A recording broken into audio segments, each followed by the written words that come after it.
Halo guys, hari ini kita akan belajar mengenai janji Tuhan.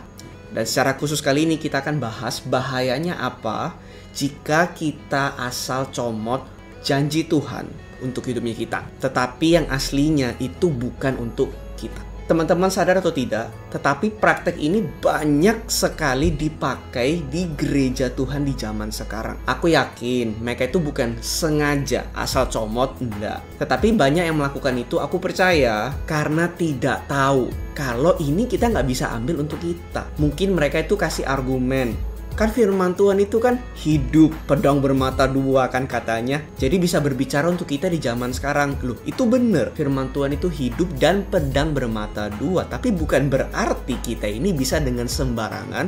Kita ini asal comot janji Tuhan untuk hidupnya kita. Padahal kita tahu persis jika kita ini belajar firman Tuhan dengan dalam, ini salah, karena implikasinya kita asal comot ini akan membawa malapetaka yang kita ini nggak sadari sebelumnya. Dan izinkan hari ini coba aku jelaskan. Pertama, kita coba lihat dulu firman Tuhan di Ayub 2 ayat 9-10. Maka berkatalah istrinya kepadanya, masih bertekunkah engkau dalam kesalehanmu? Kutukilah Allahmu dan matilah. Tetapi jawab Ayub kepadanya, engkau berbicara seperti perempuan gila. Apakah kita mau menerima yang baik dari Allah, tetapi tidak mau menerima yang buruk?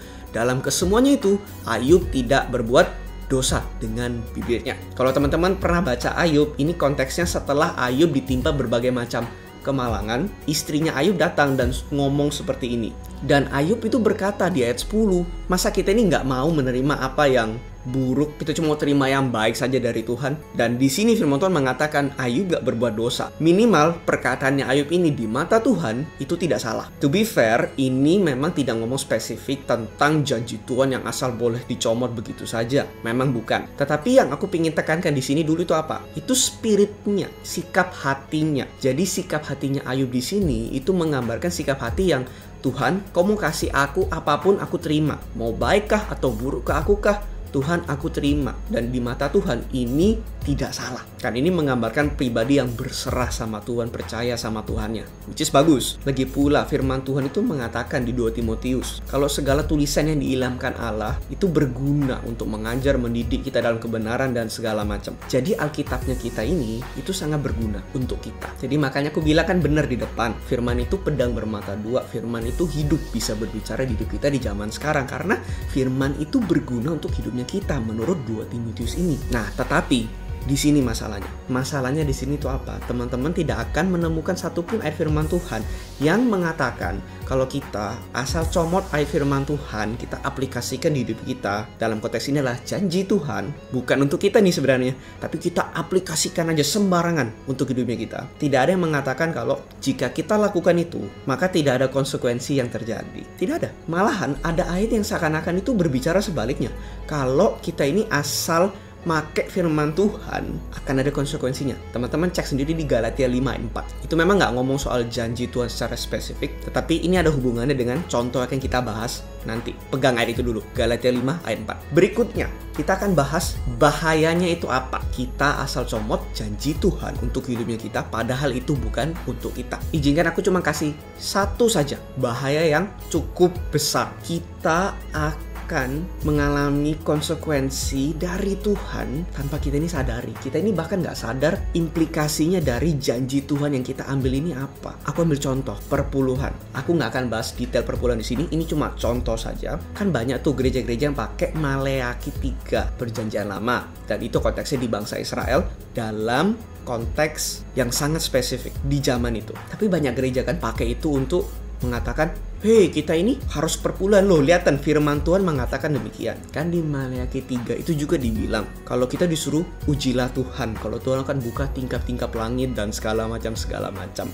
Itu sering banget dikutip. Tapi with all due respect untuk setiap hamba Tuhan, setiap orang-orang yang punya pandangan demikian, aku bukan maksudnya melangkahi, merasa lebih tahu, enggak, bukan. Tapi ini pandanganku, izinkan aku share. Tentu saja aku bisa salah, tetapi aku harap teman-teman itu bisa mengerti dari sudut pandang mana aku ini ngomong seperti ini. Oke? Kalau pandanganku pribadi dalam masalah ini, teman-teman terserah deh. Teman-teman mau percaya perpuluhan itu berlaku di zaman sekarang atau tidak. It's okay. terserah teman-teman. Tetapi minimal aku berani bilang, kita nggak bisa pakai Maleakhi 3 itu untuk membenarkan ini janji Tuhan untuk kita. Kalau kita kasih perpuluhan, Tuhan akan buka tingkap-tingkap langit untuk kita di zaman sekarang. Kalau pandanganku demikian. Kenapa? Satu, karena ayat di Maleakhi ini ngomong spesifik soal orang Israel di zaman itu. Dan ini ngomong dengan konteks mereka ada di bawah hukum Taurat zaman perjanjian lama. Jadi minimal kalau teman-teman merasa ini aku bisa pakai, minimal teman-teman harus bisa membenarkan kenapa kita pakai ayat ini langsung asal comot untuk hidupnya kita. Itu nggak apa-apa tanpa merubah konteks. Ini konteksnya seperti itu soalnya. Aku coba mengikuti konteks dan konteks mengatakan aku nggak bisa pakai ini untuk membenarkan perpuluhan. Kalau kita kasih ke Tuhan, Tuhan akan buka tingkap-tingkap langit.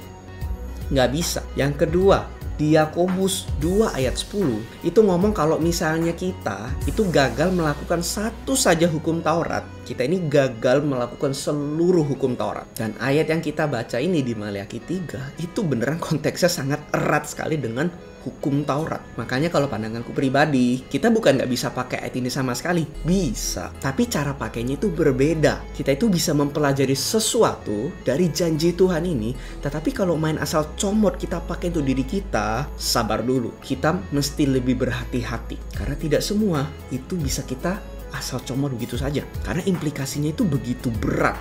Jika itu beneran kita asal comot. Kalau kita berani ambil perpuluhan dalam konteks Maleakhi 3 ini, artinya apa? Kita akan harus gandeng hukum Taurat itu sendiri. Dan firman Tuhan mengatakan tidak ada satupun yang dapat dibenarkan di dalam Tuhan karena melakukan hukum Taurat. Jadi maksud hati ini baik ya. Kita ini pengen bisa memberi sama Tuhan, mengembalikan apa yang jadi milik Tuhan. Itu bagus. Tetapi jangan sampai motivasinya oke, tetapi cara pakai firman Tuhannya salah.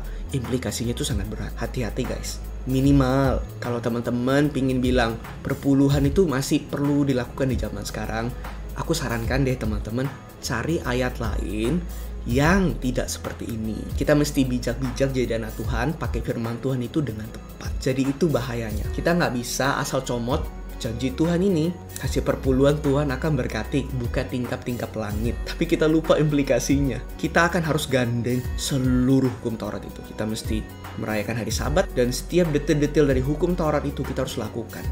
Dan kita tahu firman Tuhan mengatakan kita pasti akan gagal dan kita akan binasa. Dan seperti Galatia 5 ayat 4 yang tadi sudah aku bilang, jika kita ini berusaha membenarkan diri dengan hukum Taurat, kalau kita ini maksa hukum Taurat itu tetap berlaku untuk hidupnya kita, maka kita keluar dari kasih karunia Tuhan Yesus. Itu bahaya loh guys. Jadi berhati-hatilah jika kita berusaha memakai janji firman Tuhan dengan sembarangan. Karena akan ada implikasi-implikasi yang kita ini nggak sadari. Itu harus kita terima. Karena ingat, Alkitab yang kita baca itu bukan buku kemarin sore. Inilah dokumen yang dicatat oleh berbagai macam jenis orang, background, di zaman yang berbeda, di lokasi yang berbeda, dan dengan bahasa yang berbeda. Dan itu lebih dari 2000 tahun yang lalu. Jadi kita, anak Tuhan hidup di zaman sekarang, kita harus memakai firman Tuhan itu dengan lebih bijaksana dan lebih hati-hati. Jangan asal percaya apa yang disampaikan di atas mimbar. Karena ingat, implikasinya itu lebih dalam dari yang kita bisa duga. Ini konklusi untuk kita. Kalau kita ini cinta Tuhan dan kita ini menghargai firman Tuhan, dan jika kita ingin menjadi orang yang konsisten di hadapan Tuhan, jangan punya kebiasaan asal comot janji Tuhan untuk kita. Simple, tapi banyak orang masih aja terus lakukan. Ya sudahlah, minimal kita jangan gitu. Yang berikutnya, jika teman-teman masih pingin ambil janji Tuhan itu untuk kita, aku nggak melarang kok. Firman Tuhan juga nggak melarang. Cuman, ini izinkan aku kasih tips untuk teman-teman. Tanyakan ini pada diri teman-teman sebelum teman-teman ambil janji yang spesifik itu, aplikasikan ke hidupnya kita. Tanyakan ini dulu. Apakah janji Tuhan ini itu hanya berlaku di konteks ini saja, atau itu bisa diaplikasikan ke hidupnya kita hari ini? Kalau misalnya nggak bisa, apa yang bisa aku pelajari dari janji Tuhan yang Tuhan sampaikan di sini? Intinya apa? Harus tahu konteksnya dulu. Ini ambil contoh sederhana aja.